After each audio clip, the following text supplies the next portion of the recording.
Hi guys, I'm Addis and today we are going to see some entrance exam questions based on the last video that we saw, Unit 6 of the new curriculum, Grade 12 English textbook. ባለፈው በነበረን ቪዲዮ ላይ ስለ ዩኒት 6 ስናወራ 4 ለሰኖችን አይተናል። ከነዚህ 4 ለሰኖች ውስጥ relative pronouns, parallelism, giving advice እና expressing purpose ነበሩበት። ከነዚህ ውስጥ parallelism matriculation exam ላይ በብዛት አይመጣም። ማትሪክ ኤግዛማችሁ ላይ በብዛት አይመጣም። ግን ደግሞ አሁን ማወቃችሁ በኋላ ሌሎች ስኮላርሺፕን ስትሞክሩ ሌሎች ፈተናዎች መፈተናችሁ አይቀርም እና እነዛ ፈተናዎች ውስጥ ስለሚኖሩ እነሱን ማወቅ ይጠቅመናል። እንዲሁም ሰንተንስ ፎርሙሌሽን ላይ በኋላ ከፍ እያላችሁ ስትሄዱ እንዳትቸገሩም ነው። ከዛም በተጨማሪ ግን እንደዚሁ ከማትሪክ ውጪ ላሉት ኤግዛሞችም ይረዳል። ስለዚህ ኤግዛማችን ላይ ባይኖርም አንድ ሁለት ጥያቄ ከዛው ከተመሳሳይ እንትኖች እያወጣን እንሰራለን። የመጀመሪያው ጥያቄ it's a dialogue ነው። teacher, could you tell me blank? Could you tell me blank? Student, it's an elephant. Their clumsy appearance, despite their clumsy appearance, elephants are very intelligent. It's an elephant. Despite their clumsy appearance, elephants are very intelligent. ምን እንደሆነ ነግሮናል። an elephant.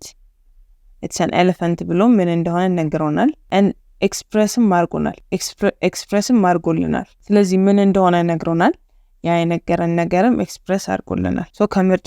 ከምርጫዎቹ ውስጥ ለዚህ መልስ ጥያቄ ሊሆን የሚችለውን ነገር እንፈልጋለን። why you choose an elephant as your favorite animal? ይሄ መቀጠል የሚችለው ከዚህ በኋላ ለሚመጣ ጥያቄ ነው። ከዚህ በፊት ግን አይሆንም፣ ምክንያቱም እየነገረን ያለው ስለማናውቅ። and b what your favorite animal is and why you chose it? Could you tell me what your favorite animal is and why you chose it? Okay. C why an elephant, an intelligent animal, is your favorite animal? ይሄንንም ማናቅ ምክንያቱም ኤሌፋንት መሆኑና አለመሆኑን አልነገረን። and then D what intelligent animal is your favorite animal?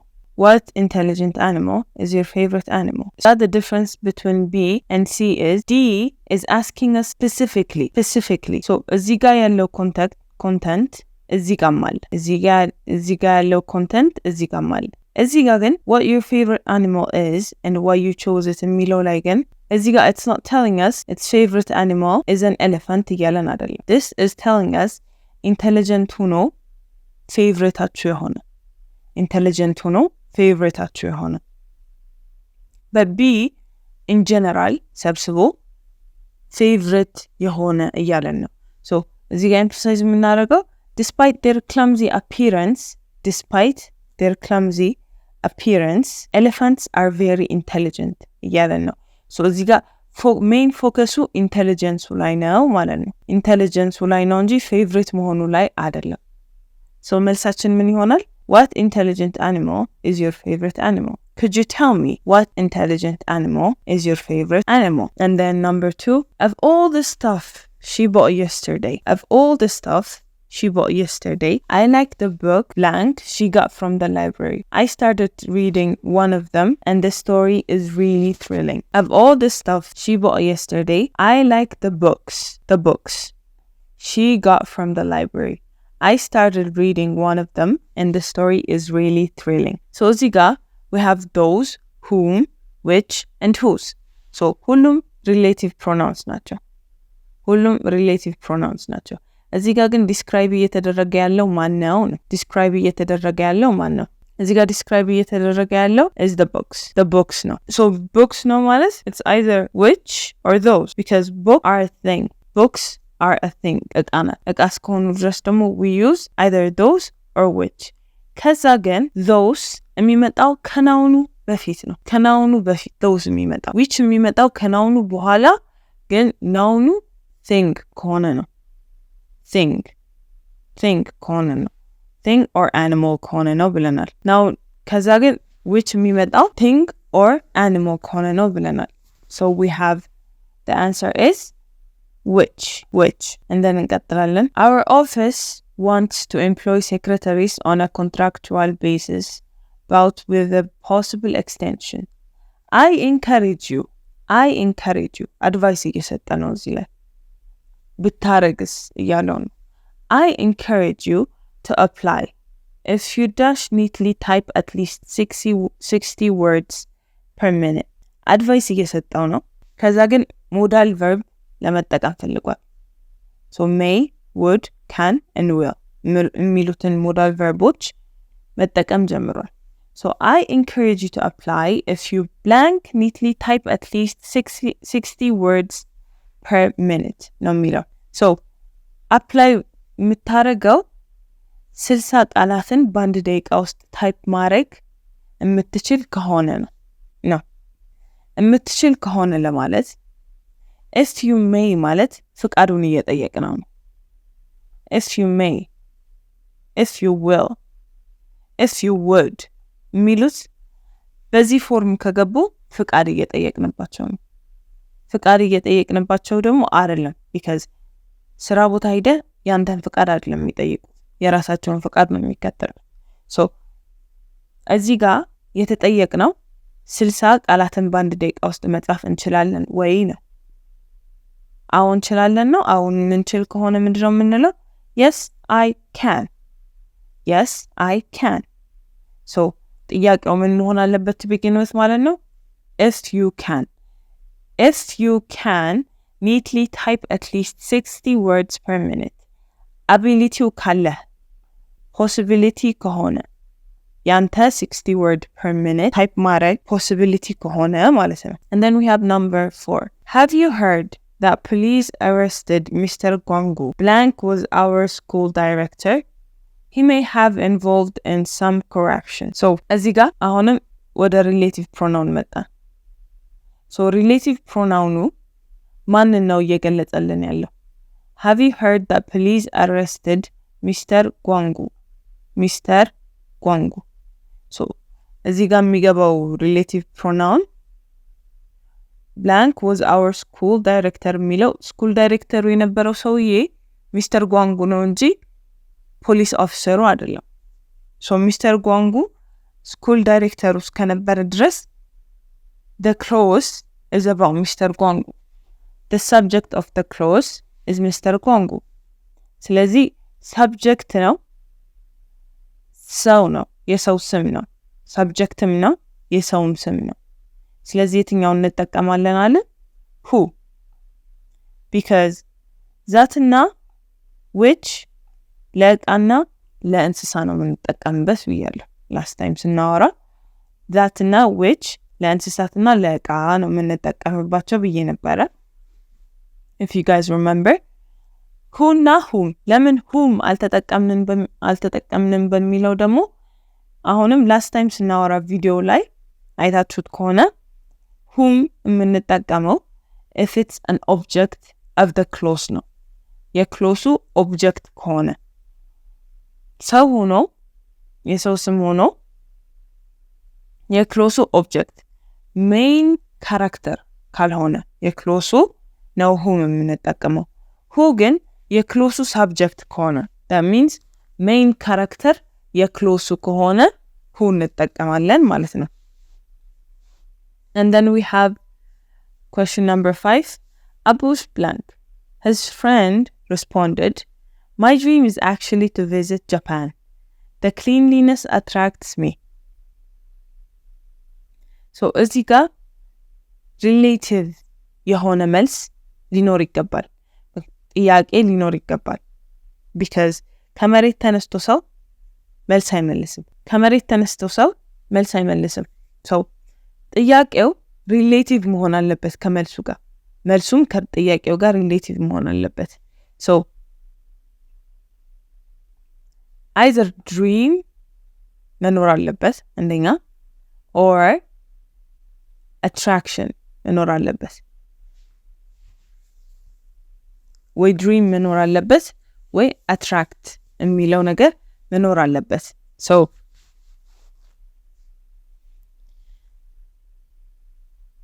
አማራጮቹን እኔ which place in the world do you want to visit Which place in the world do you want to visit? ይላል መጀመሪያ እሺ ያስኬዳል እንበል ይሄ ያስኬዳል which place in the world do you like most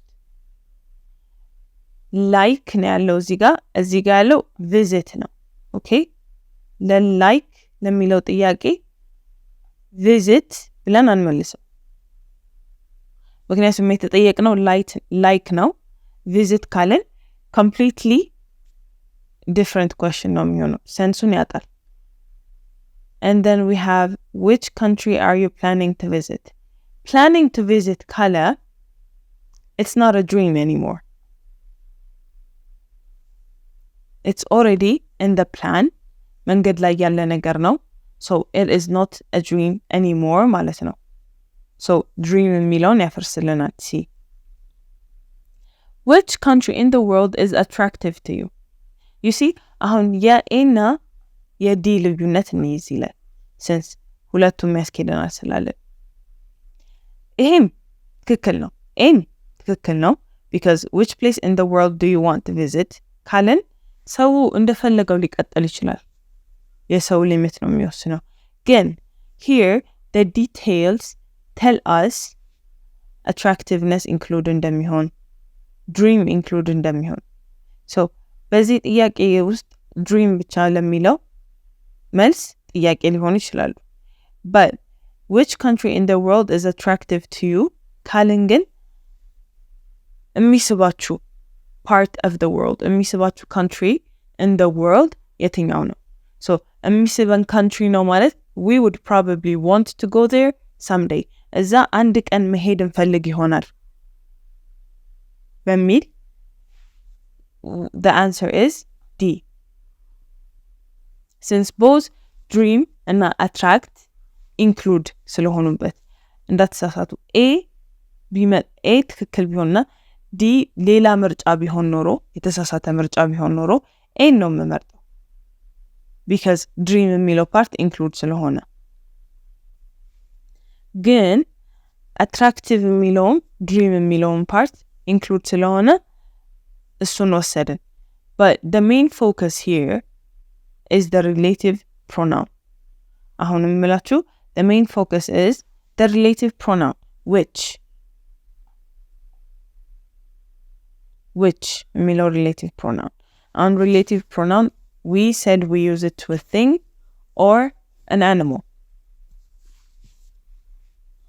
and these are our things country place የሚሉት things ናቸው የሚታዩ የሚዳስሱ አይደሉም ግን they are things they do exist ማለት ነው and then we have the next question we have to hurry up or we blank be able to catch the bus we have to hurry up or we dash be able to catch the bus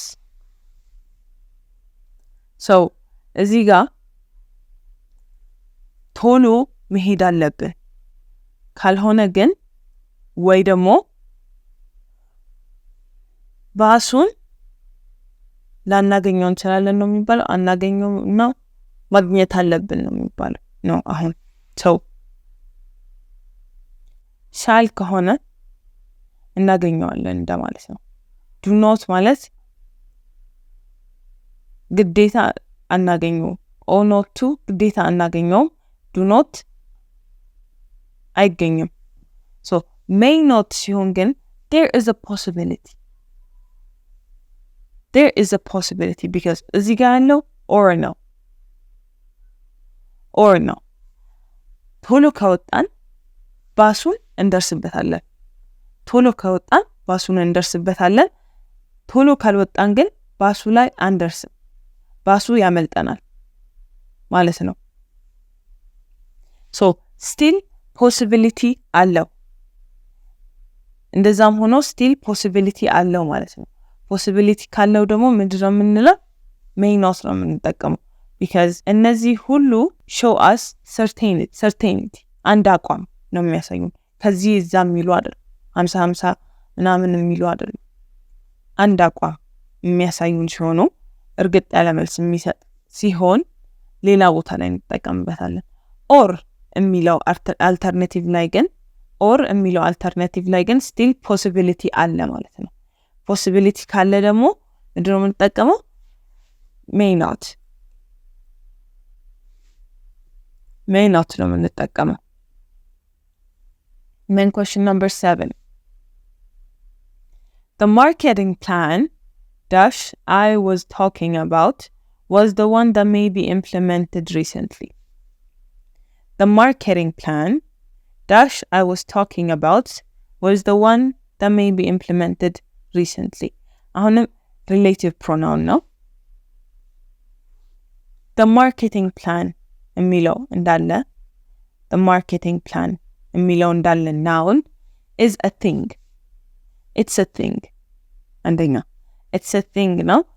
If we want to express a thing, we either use which or that ብያለሁ።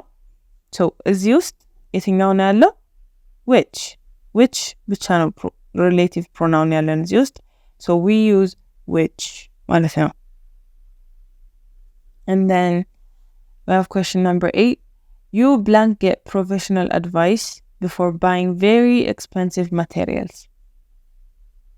You dash get professional advice before buying very expensive materials.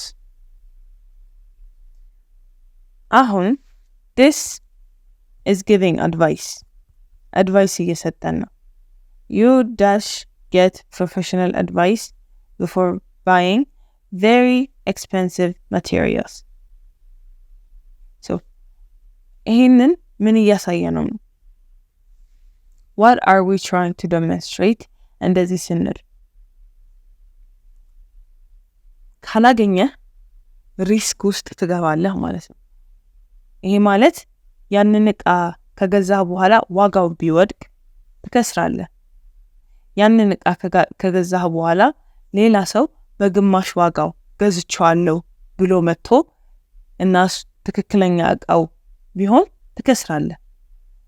ኦተንቲክ ዕቃም ላታገኝ ትችላለህ። ብቻ ሪስክ አለው ማለት ነው። የነዛን ዕቃዎች ፕሮፌሽናል አድቫይስ ወስደን ገዛናቸው ሪስክ አለው። ይሄ ማለት ግዴታ ያስፈልገናል። It's a necessity ሲሆን ደግሞ we use had better. strong advice ሲሆን በጣም strong advice ካላደረከው እኮ አትቀጣም። እኔ አልቀጣም፣ ግን ሪስክ ውስጥ ስለምገባ ያን ሪስክ አቮይድ ለማድረግ strong የሆነ advice እሰጣለሁ።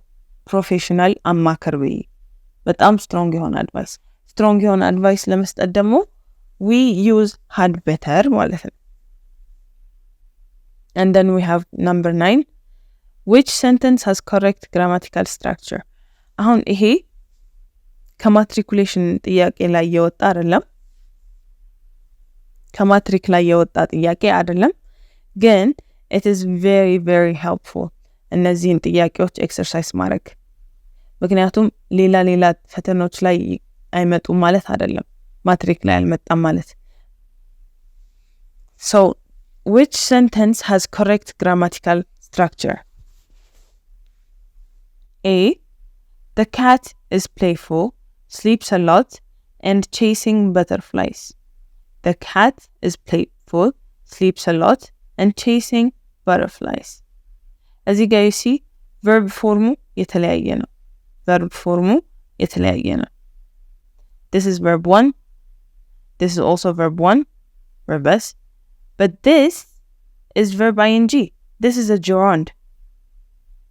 Last time ምንድነው ያሉ ስናወራ either ሁሉም ኢንፊኒቲቭ መሆን አለበት ወይ ሁሉም gerund መሆን አለበት ብለናል። ሁለቱም ኢንፊኒቲቭ ሆነው አንዱ gerund ሲሆን sense አይሰጥም። እዚህ ጋር we call them bare infinitives. ይሄ ማለት to ከፊታቸው አያስቀድሙ ማለት ነው። ቱን ከፊታቸው አያስቀድሙ። basically verb 1 form of a verb ማለት ነው bare infinitive ማለት። so playful and sleeps bare infinitives ናቸው። ከዛ ግን chasing is a gerund. ስለዚህ ይሄ አይሆንም ማለት ነው ቼስ ብቻ መሆን ነበረበት so this is wrong she enjoys running reading and to cook ይሄን አሁን እንዳልነው running gerund ነው reading gerund ነው to cook ግን infinitive ነው to cook infinitive ነው ካሁን በፊት ምን ብለን ነበር gerund ከሆነ gerund ብቻ አንድ ላይ infinitive ከሆነ infinitive ብቻ አንድ ላይ እንጂ ቀላቅለን መጠቀም የለብንም እንዲሁም plural ከሆነ plural አንድ ላይ singular ከሆነም singular አንድ ላይ እንጂ ደባልቀን መጠቀም የለብንም parallelism ላይ ብለናል so this is wrong swimming in the ocean swimming gerund in the ocean hiking gerund in the mountains hiking is a gerund in the mountains and to explore caves to explore ነው ያለው እዚህ ጋር this is an infinitive ይሄንኛው ደግሞ infinitive ነው infinitive ሲሆን ደግሞ ወይ ሁሉም infinitive መሆን አለበት ወይ ሁሉም gerund አለበት ብለን የለ this is wrong ማለት ነው and then the last one we have he likes playing soccer gerund basketball and going for a run አሁን እዚህ ጋር the tricky thing ሁለት parallelism ነው ያለን አንደኛው parallelism soccer እና basketball soccer እና basketball ብቻ parallel አለ which means ሁለት noun አለ we have two nouns አለቀ and then ከዛ we have playing soccer basketball and going for a run ይሄ በሙሉ this all እና this all compare ደግሞ ይደረጋል ቀደም we compared soccer and basketball ብቻ ሁለቱም noun ነው so pass አሁን ደግሞ ይሄንን በሙሉ እና ይሄንን በሙሉ ነው compare የምናደርገው so በgerund ጀምሯል አለቀ we are done so ትክክለኛው ይሄንኛው ነው ማለት ነው D is the right one then we have number 10 Abebe says blank car was blocking the street blank car was blocking the street Tesfaye replies it was my uncle's car it was my uncle's car ሲል uncle's car ማለት ownership እያሳየን ነው it is showing us whom the car belongs to ባለቤትነት ownership እያሳየን ነው ownership possession የትኛውን pronoun ነው የምንጠቀም ብለናል የትኛውን relative pronoun ነው የምንጠቀመው ብለናል we use whose shows us possession ነው የሚያሳየን whose ሲሆን ስለዚህ whose car was blocking the street የማን መኪና ነው መንገዱን ዘግቶት የነበረው ተስፋዬ ከዛ አያጎቴ መኪና እኮ ነው ይላል so መኪናው ወደ ማን belong እንደሚያደርግ የሚያሳየን is whose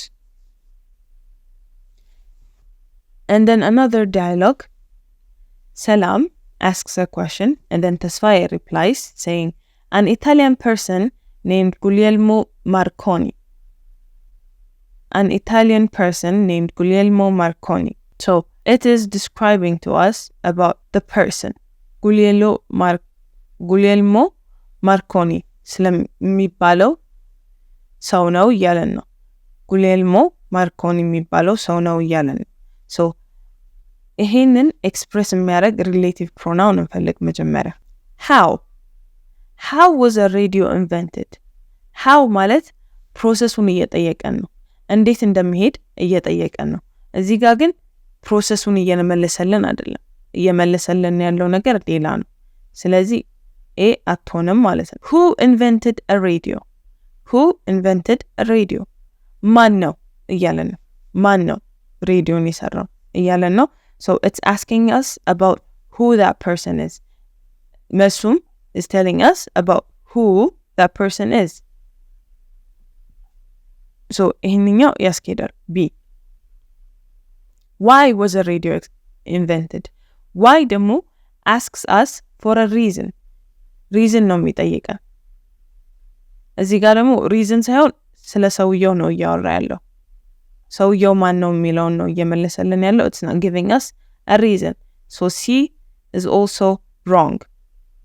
Where was a radio invented? ቦታ እየጠየቀን ነው። ይሄ ደግሞ ቦታ ግን አይደለም የሚያወራው። ይሄ ስለ ሰውየው ማንነት ነው የሚያወራው.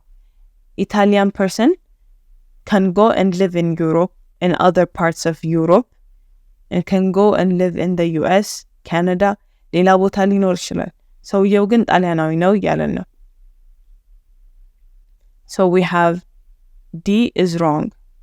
D is wrong. And then we have the answer is who invented a radio? ስለ ሰውየው እየነገረን ስለሆነ ማን ነው የሚለውን እየመለሰልን ስለሆነ. And then we have question number 12. You know your aunt is getting old. You blank visit her every day and see what is lacking.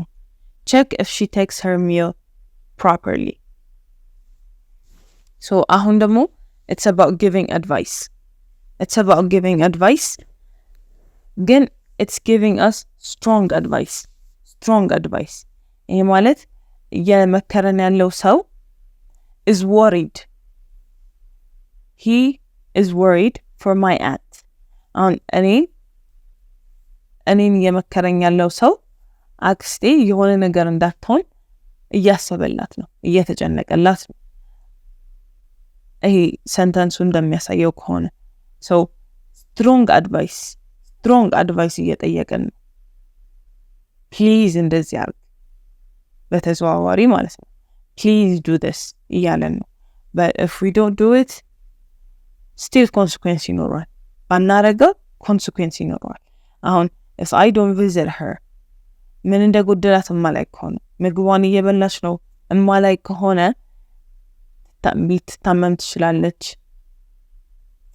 ሌሎችም ነገር ሊፈጠር ይችላልና እሱን ፕሪቨንት ለማድረግ ያ ሰው እየተናገረ ነው። ካላረኩት ሪስክ አለው ማለት ነው። so it's a strong advice.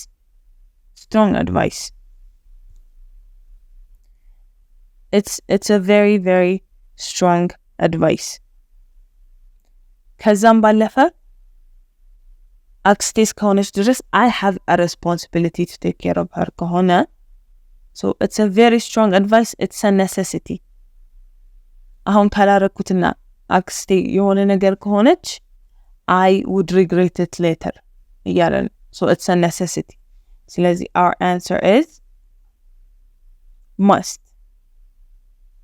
all of these እነዚህ ሶስቱ talk about the same thing. ተመሳሳይ use ነው ያላቸው.